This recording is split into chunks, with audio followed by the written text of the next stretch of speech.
Hi guys, this is just a quick video for those who still make crystal grids. I, for one, make crystal grids and I enjoy them because they help me to anchor energies. And whenever spirit guides me to make a crystal grid, I definitely do. I really don't care what people say out there these days about crystal grids and whatnot, because I've heard some very interesting things with regard to working with crystals, but I still make crystal grids because they represent an energy that is within me that needs to come out at some time. And I know for a fact that me being the crystalline being that I am, and my love of crystals as the opener and the leader and the guide that really brought me into who I am, is still very, very important. So I want to show you what Spirit told me the other day. This is my latest crystal grid that I made just maybe 2 weeks ago, something. And it is a selenite grid with 8 pieces in the center, and it is five-sided. So usually what happens is, after I have created a grid, I usually activate the grid, from the center, and then I touch on the points and the corners of each point, and then I seal and activate the grid. I hope if you're a crystal lover, you're following what I mean. So for those who are new here, usually the grid is activated by touching on the center point to the end point, to the center point, to the end point, to the center point, to the end point, or to the edge point, or whatever, however you call it. I'm not even sure how I can demo this, but center to edge, center to edge, or however it is that spirit leads you to activate your grid. And sometimes you just do it by your own consciousness. You don't even have to touch the grid or whatnot. But this time around, the interesting thing, which is the point of this video, the thing that spirit told me this time around is not to close out the edges of this five-sided grid.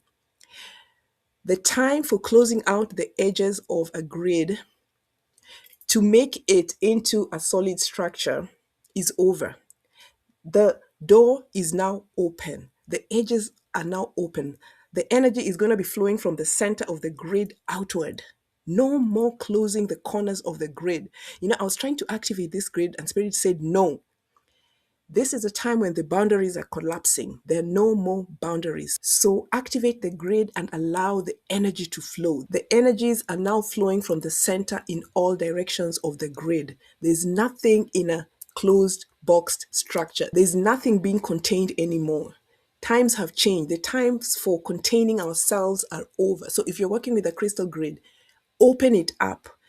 Activate the center and allow the light to flow. Whatever it is that the grid is anchoring or is representing has to be allowed to flow, especially when it has something to do with as within, so without, from the center to the without.